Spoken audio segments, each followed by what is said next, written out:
your voice. Yep.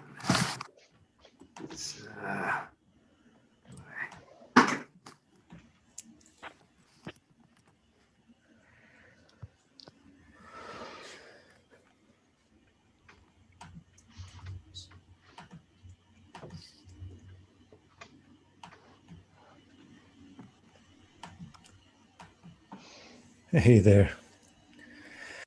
Happy Election Day. I don't know if that's the right word, the right adjective. Election Day. Insert your adjective here. Glad you all were able to join us. Happy Tuesday, at least. So, it's a pleasure to be with you all this afternoon, and hope you've had a reasonable day and a chance for us all to decompress a little bit and hopefully have some inspiring ideas, inspiring thoughts to help us for the rest of the day and the rest of the week. Over the last, I guess it was just beginning on Saturday, I began talking about empathy and the power of empathy. And so the topic has come up a number of times over the series of classes, but I wanted to go deeper into empathy tonight and introduce some, what I'm calling profound empathy, some sort of wisdom-based practices where we use our wisdom to increase our empathy. So, as usual, it's always helpful if we can settle our mind, begin by settling our minds. A great way to decompress from the day and to begin to open our minds so we can listen and understand on a deeper level. So why don't we begin with some meditation as usual. So in general, you can meditate sitting down, walking, lying down, any posture you want, anytime you want. Here, we're just meditating sitting up. And it may be helpful just to stretch a little bit, make sure your body feels a bit comfortable. Our body gets constricted. Our mind tightens up. Sometimes when we're worried, when we have a lot on our mind, we can tighten up and our body constricts our breathing. And so it's good to stretch a bit and open up, allow ourselves to be able to expand. So begin just by taking one deep breath in and out.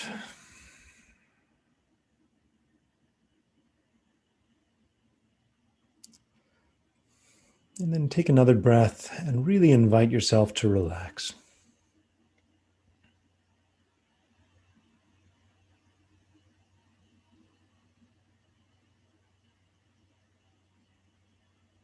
And then take a third breath and just ask, what is important now?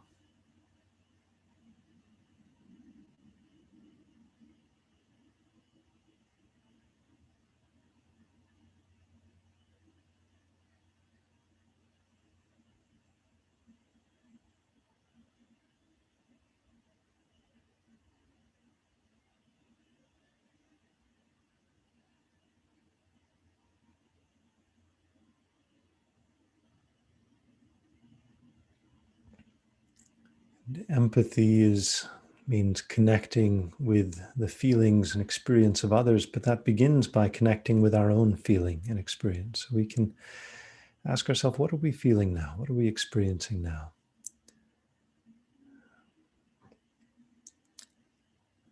There's the world around us, the space around us, the feelings of our body.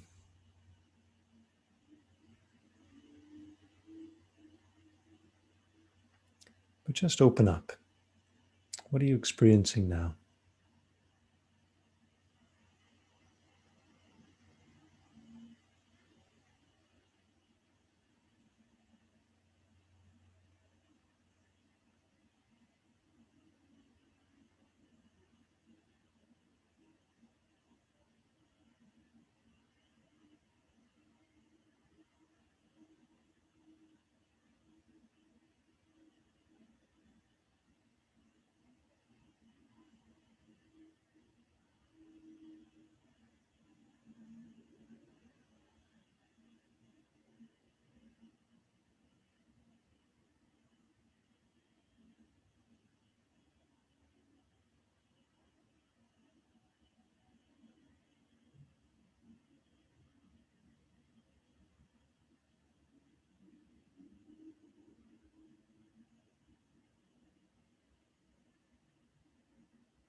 And in particular, we feel within our body. How does our body feel?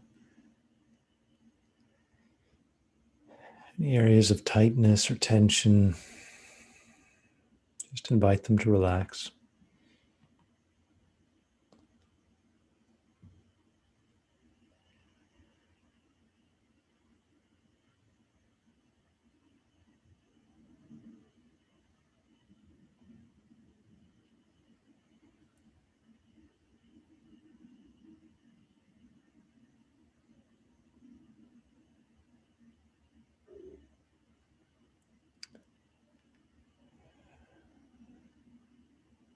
And then imagine looking at yourself with empathy, as if someone who cared about you deeply was looking at you.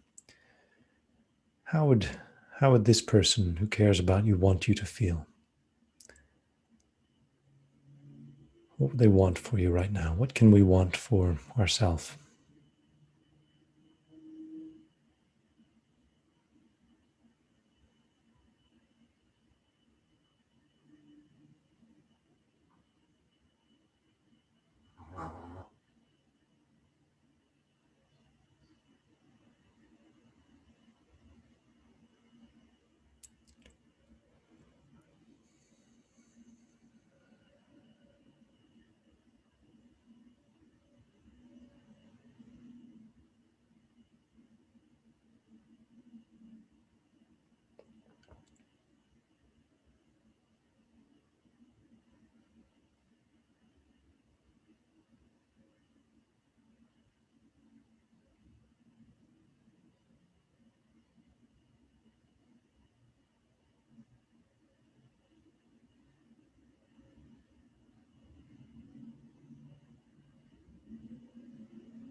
And then we can ask ourselves, we have this short time here. What is our intention for this time?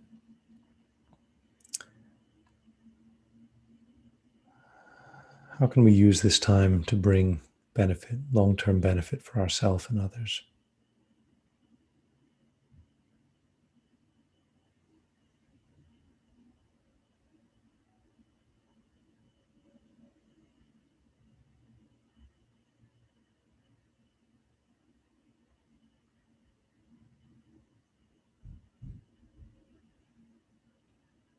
And then we can open our eyes and rise from our meditation.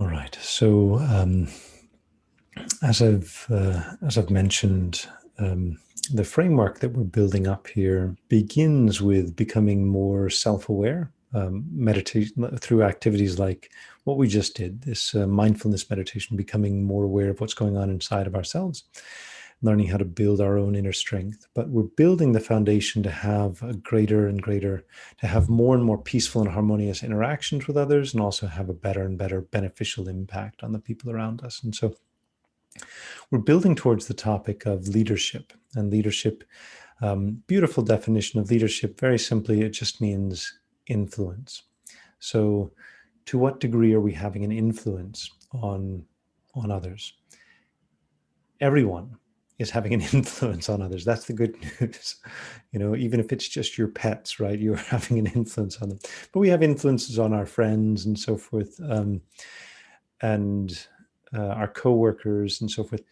So it is good to distinguish leadership from positions of authority. Of course, people in positions of authority, they have a natural influence. Their decisions make changes for companies and countries and so forth. But even people who don't have positions of authority have influence. social influencers, for example, et cetera, et cetera. All of these people are leaders. They're leaders in the sense that they're going first, and other people are following or being influenced or changed in some kind of way.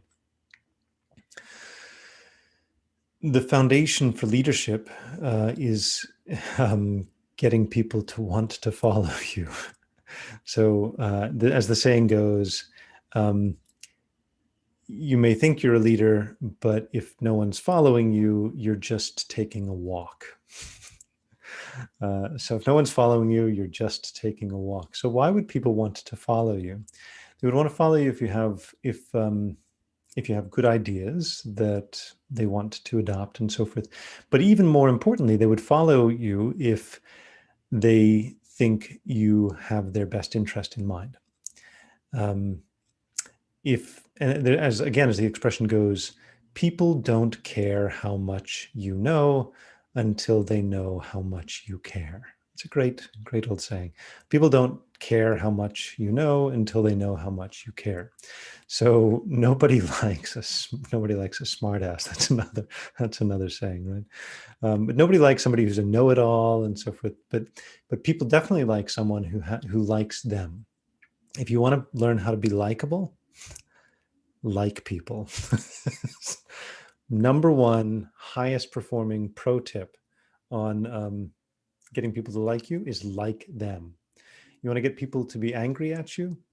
Don't like them. Be angry at them. And literally, our emotions are contagious even on that very simple level. So how do we learn to like people? Well, one easy way is just to realize how darn similar they are to us. Because, we like ourselves.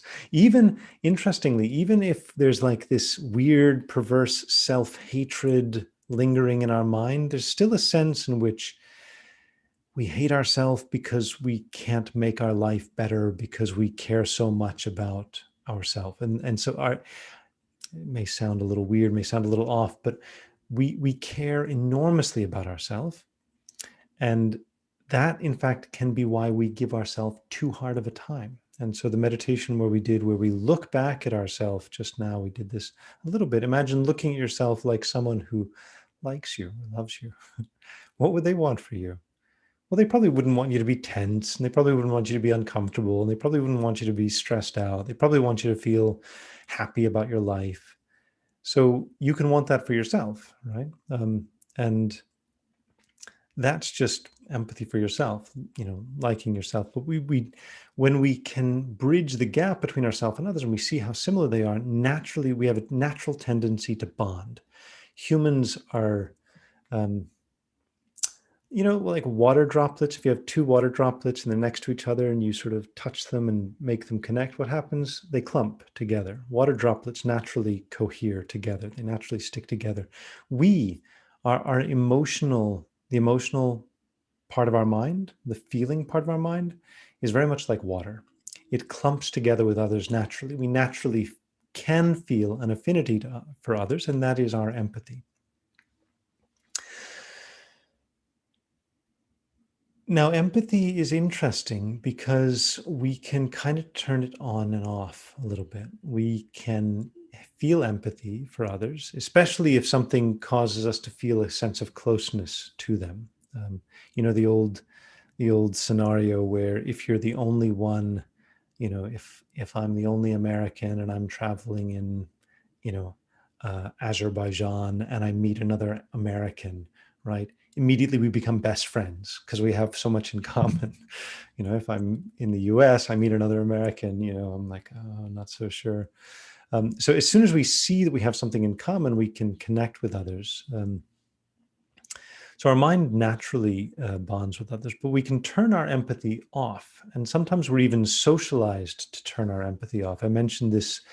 There was a scientific experiment that I thought was very powerful where I think I mentioned this on Saturday as well. They looked using an MRI at the parts of the brain that tend to light up when our empathy is active. And you put people in an MRI, as they do, right? That's always the way these psychological experiments start. They put people in an MRI machine, and then they showed them pictures of like 9 human hands, like an array of 9 human hands. And then they show a needle going into the hand. And naturally, when people see that, it sort of triggers this feeling of actual pain response, mirroring pain response based on our empathy. But then when they labeled those hands, with, religion or nationality or whatever, what they found is that people would feel strong empathy for those who were in the same group as them, and much less empathy for those who are in a different group, right? And like on a biological level, our mind has this really clear sense of in-group and out-group. Who's my tribe? And you think about us evolutionarily, we're living in little tribes, 40 people, 100 people, something like that. And then everybody in that tribe, doesn't matter who they are, they're welcome. It's very inclusive, cohesive, but everybody outside of the tribe is potentially suspicious. So that's just the way our mind does things. It just sort of groups, and you do it with sports teams. And I'm an Eagles fan. I can't believe you support, the 49ers and blah, blah, blah, And then you move to San Francisco and I'm a 49er fan. I can't believe you support the Eagles. And we change our alliances, based when we change our company, we change our alliances, we change our city. And we're actually ridiculously fickle, in the sense that we just flit from this group to that group. And we really, really love feeling a sense of belonging, but we can change that sense of belonging, just like being adopted with different tribes, and we change our sense of identity. Knowing that about ourselves, how fickle we are, how changeable we are, we can change ourselves on purpose. And that's what's called practicing empathy, learning how to be more empathetic. The benefits of training in empathy are that you can always be with your friends, no matter where you are. So what if wherever you went, you were always with your best friends? That's nice, right? And what if your best friends always remained your best friends and you didn't get impatient and angry with them? So what happens is the more readily our mind can warm towards others, then the fewer strangers there are in the world. The number of strangers is directly proportionate to how warmly we feel towards the people around us in the world. You can be on a subway car or a group of people, not anymore, of course, but you can be in a socially distanced environment at the grocery store, and you can feel deeply, profoundly, intimately connected with everyone else in the grocery store, or you can feel utterly, utterly, utterly alone. And it is entirely up to your mind, and it really is just a habit. It's just a habit. Have we built a habit of learning how to feel connected with other people, feel warmly towards other people? Or do we have this innate habit of feeling like we're isolated and distant and so forth? So I promised that I was going to teach a profound method of developing empathy. So I'm going to go ahead and give this one a shot. This is... So when I say profound, there's traditionally, at least in the Buddhist tradition, there were two main streams. One mainly emphasizing wisdom, and the other mainly emphasizing loving kindness and so forth. Both of these are really important. But what's interesting is the two play off each other a lot. If you have a mind of loving kindness, that actually helps your mind to feel still, peaceful, calm, happy, relaxed. And that helps our mind to be concentrated and helps us to deepen our wisdom. But if you have a mind of deep wisdom, so for example, understanding that there's no real difference between myself and others, that also can help you to develop a mind of loving kindness. So the two can support each other, and they can reinforce each other. So normally, so I'll just teach this meditation. Normally, when we see ourselves in the mirror, or our hands, or we think about our body, whatever, we think this is me, right? I mean, pretty obvious. When we see our body, we think this is me. But this body actually comes from our parents' bodies. This body originally was actually just bits of our parents' body, a sperm and an egg. And they fused, they replicated, nourished by some food and so forth. But at every stage, they're basically just outgrowths of our parents' body. And even on a cellular level, every cell we have, all the DNA, is 23 chromosomes, each of which is a pairing of a male, one from our father, one from our mother. So literally, in every single cell of our body is the DNA of our parents. And there's not one single cell of our body that is actually ours in the sense that that's actually ours. It's all our parents' body, but nevertheless, we have what we call appropriated it. We've appropriated this body and we think this is me. Now, this is a strange meditation perhaps for you. I don't know. But that experience where you look at a picture of yourself and you say, oh, I look like my dad, or I look like my mom, or whatever. Well, take that about 10 steps further and say, actually, this is my parents' genetic material that I'm looking at. That's actually a little bit mind-blowing. I don't know, it's hard to consistently blow people's minds because, you've got everybody's at different states and so forth. But at least for me, when I think about that, what I'm actually looking at, I'm seeing my own picture here in the Zoom meeting. When I see that, if I just look at my picture and I think, this is my parents' genetic material, that is extraordinarily different from how I normally think about myself. So how is that useful? Because what it does is it helps us to realize that there is no difference between ourselves and others. We are basically already walking around with others inside what we call us.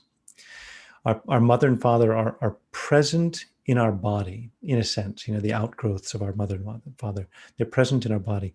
And this is the way our body is appropriated. But also all of our thoughts, they're not really ours. The thoughts you're having right now, mere minutes ago, they were my thoughts. And now they're your thoughts. How did they get in there? How did my thoughts get into you? Well, you have in your mind, you have your parents' thoughts, you have your society's thoughts, you have your teacher's thoughts, you have thoughts that are yours. But in general, when we have our thoughts, they're really just combining other people's thoughts, right? You take this idea and that idea and you combine them and you come up with something that seems new and you think it's mine.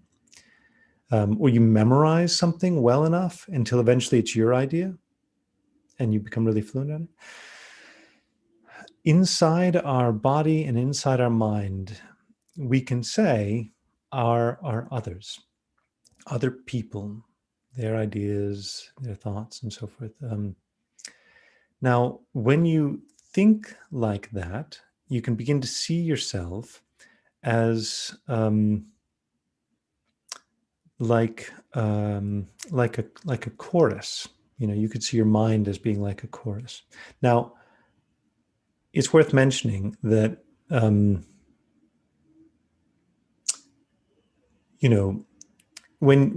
people introduce the topic of empathy, it's always important when you have empathy to still keep your context, keep a sense of context. So we're not trying to destabilize our personality. We're not trying to destabilize our mind or anything like that. What we're trying to do is get a better grasp on reality, on what's actually going on.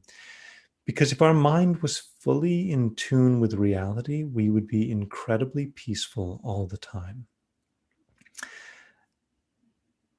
There is there's a physicist named Eli Goldratt, and he wrote a bunch of business books. But he said one of the interesting things about most people, business people and so forth, is they think that there's conflicts in the world, right? The Democrats versus Republicans, and there's all these conflicts. But he said from the point of view of a physicist, there are no conflicts. So think about water flowing off of a waterfall, right? Is there any conflict? there's action, there's motion, there's change, right? But there's no conflict in the sense that everything is exactly the way it should be. Everything's arising, because of the way water flows and the way the rocks are there. And it's an infinite array of circumstances arising moment by moment, right? So in the world of physics, there are no conflicts, there's no contradictions, there's just this amazing, complex, unfolding world, right? So if our mind was deeply in touch with reality, we would see there are no conflicts, right? There's no real difference between ourselves and others. If I look at my face, which is now growing all this bizarre stubble, very unfamiliar thing, I think this is just human genetic material, right? This is millions of generations of humans and other mammals and so forth that I'm looking at. And there's a whole world, there's a whole universe inside this body, right? So that is a whole nother deeper level of meditating on the body, where you're meditating on the body, not just thinking, oh, this is me, but thinking this is profound, right? This is others, this is history, this is all time, this is the whole universe kind of unfolding in this space, right? And what am I don't know, but there is a chance to watch, right? There is a chance to observe. And here's the thing: if you don't like this meditation, if it makes you feel like edgy and uncomfortable and so forth, don't do it. Don't worry. You don't have to do this meditation. When you do the meditation, though, approach it with a mind of gratitude, right? If you see your parents in your face and you freak out and you think, oh, I don't like my parents, I don't want to become that person. Okay, well, don't do that meditation. Maybe you're not ready for it yet, right? But if you see your parents in your face and then you can feel a mind of gratitude, thank you. I deeply, deeply value this genetic material. And you've done so many things, right? I am so fortunate to be here, right? And we're grateful for all of the things that we've learned. We're grateful for all the food that we've had a chance to take in, right? And there are these countless influences that have all flown into who or whatever we are right now, and we can be grateful for them all. Then that mind of gratitude colors the meditation, right? It gives it a nice color. And that's the interesting thing, right? It's not just an idea. It's an idea combined with a feeling, a good feeling, a feeling of gratitude, a feeling of peace, a feeling of comfort. And just like the ocean, right? The ocean is a convergence of all of these streams and, rain droplets, and they all just converge, and they eventually converge in this great ocean, right? The body that we're looking at is a convergence of all of these streams, right? These two main streams from our parents, and the streams from all of our teachers, and the streams from our society and culture. But really, just like these, we think that these droplets are all separate, all of these individual people, right? But again, like you bring two droplets together, they stick together. When you connect with somebody else on an emotional level, you bond with empathy. We naturally feel an affinity for them. And if you look at yourself as being a convergence of all beings, really, in a sense, everybody has directly or indirectly influenced us and brought us to where we are today, then even our body becomes this teaching and a chance for us to feel an incredible gratitude and humility.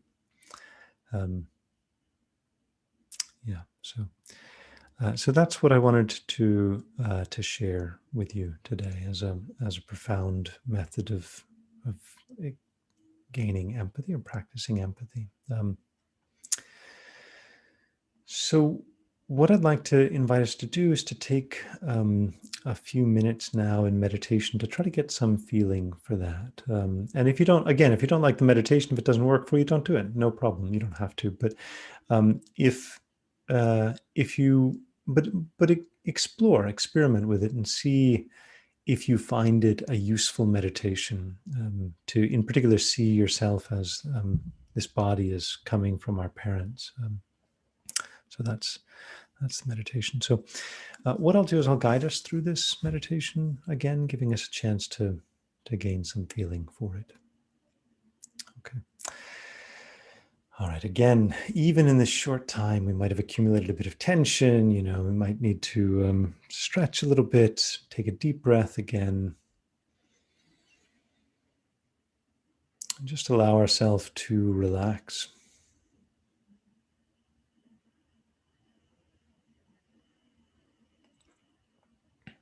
And we can feel our body again. Return to that sense of your body, the empathy for your own body.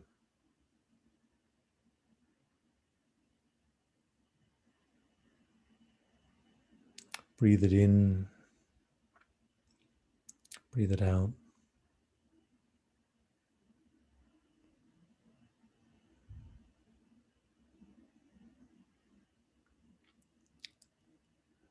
And where we normally see our body or think about our body and think, this is me, instead, try to feel that this body is in fact coming from our parents, parts of our parents' body, the unfolding of their genetic material.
If we notice ourselves daydreaming, return to the sense that this body's coming from our parents.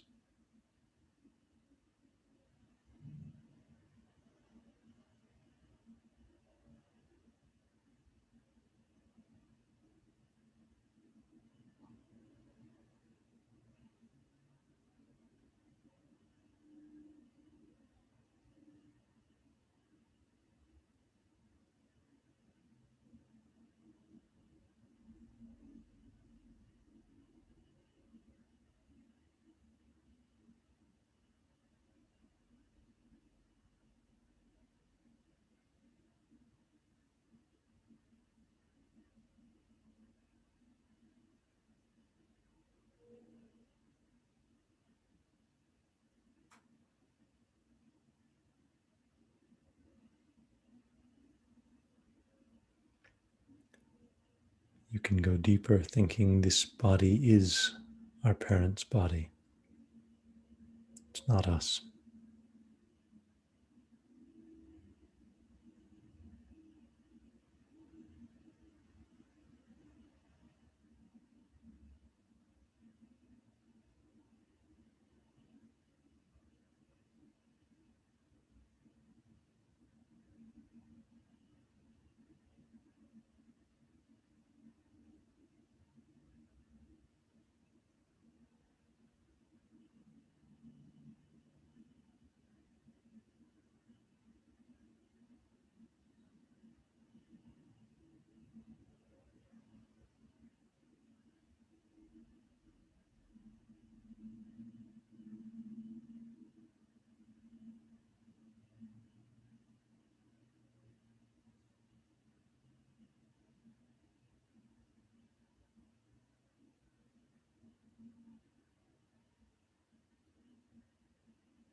And as breath moves in and out of this body, we can think this breath is moving in and out of our parents' body. It's not us.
We can feel a deep, deep sense of gratitude, a feeling of gratitude to our parents and their parents and everyone else who has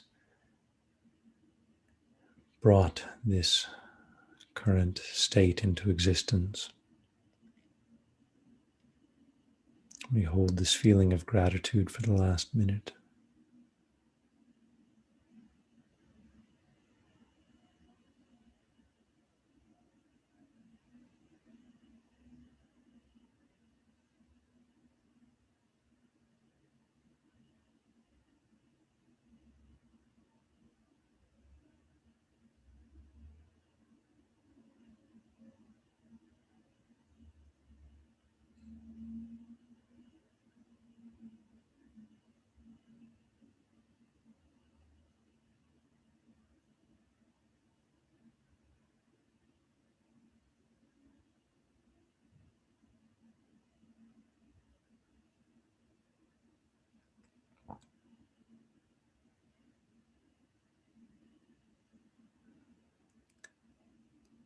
Then we can think every single action we do has consequences. It strengthens pathways in our mind, in our brain, leads to new situations, builds upon itself.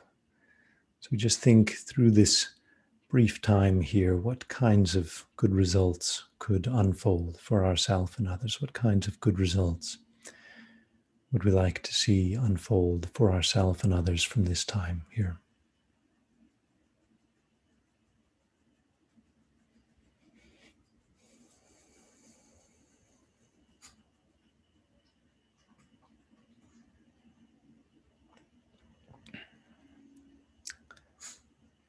And then we can open our eyes, rise from our meditation.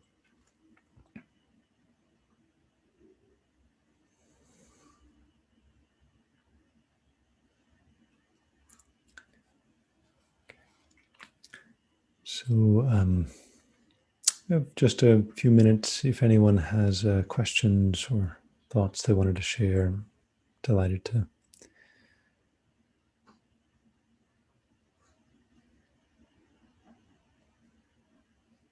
I had one question, not related to this, but meditation. Someone that I'm talking to that's beginning to learn how to meditate that also has some health challenges that might involve some pain, but having to maintain a state because their bodies maybe degrading. Any thoughts or ideas of where to begin approaching that to advise someone along those lines on any level? Physical health Yeah, challenges. yeah, Yeah. like someone who has a real physical issue and they're beginning to explore meditation to help themselves with that.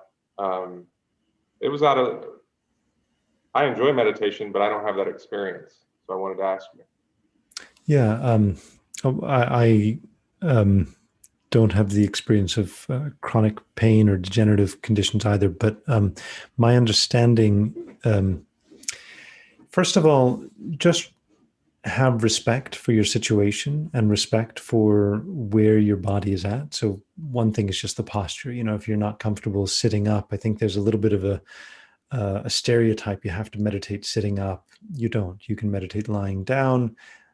You know, it can end in sleep. Be careful. You know, but you can meditate lying down or walking or wherever, however you feel comfortable.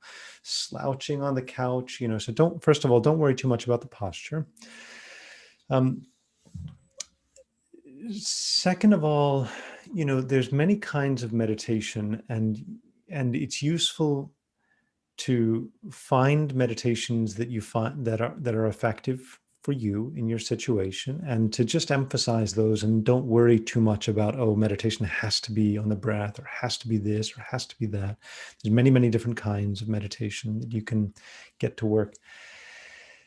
And one thing is that probably for people with chronic illness or pain, there's probably often a lot of frustration with their own body and just a sense of, you know, why isn't things better? Why aren't things working better? Why does it have to be this way? And when you meditate, you think, well, why can't I concentrate better? And if I didn't have this pain, I'd be able to, you know, meditate better. But that all of that experience, that is your object of meditation, or that can be your object of meditation. So simply even being quiet and just reflecting on your experience, you know, and just trying to take in the reality of your current situation with a peaceful mind, that alone is a meditation. So if you're in pain, you just feel that pain. Like, what does the pain actually feel like, with a mind of acceptance, with a mind of openness? And so beginning to extend some compassion to yourself, right? As opposed to this strong sense, it shouldn't be like this. Um, you know, I do get chronic headaches. Whenever I do, I very strong fighting internally. I shouldn't have a headache. I should be master meditator and be able to make my headaches disappear through my psychic powers. And, you know, but when I just accept, okay, this is my head's hurting, right, and just accept it, invite it in, be aware of that, then the tension goes away, right? And then you actually find peace. Meditation is just about peace. It's just about building peace and more quiet stability, tranquility inside.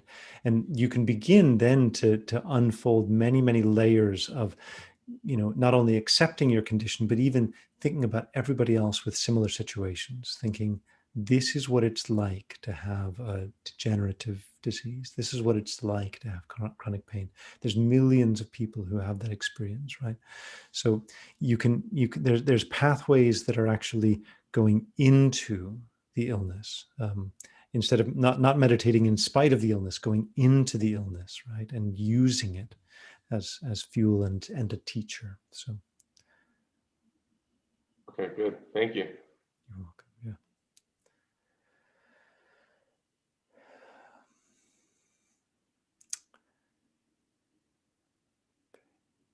So I'll stop the recording. We'll keep that to 45 minutes, but of